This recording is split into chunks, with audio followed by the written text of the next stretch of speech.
So if you're influencing without authority, you are going to need other sources of power. And in one previous video, I talked about how you can use help and hurt to identify your sources of power. And you can check the link in the description below. However, one source of power that you can always find is choice. If you have multiple choices for getting what you want, you have power. Because when you don't have choice and you depend on other people to give you what you want, they have power.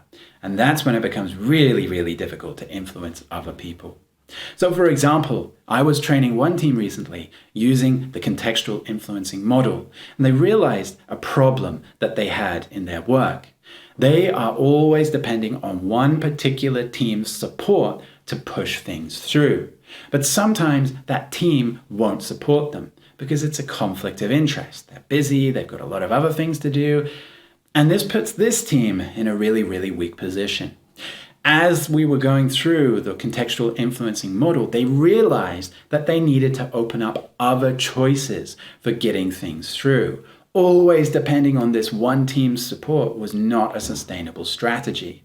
And so they brainstormed which other teams they could work with to push things through. And so after they identified these new choices they have, again, this gave them a lot more confidence when negotiating with this team, but also it gave them the ability to walk away and know that they could still get things done.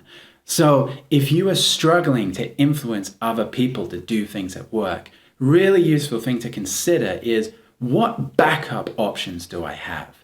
If I am not able to influence them successfully, what other ways do I have of achieving my goal?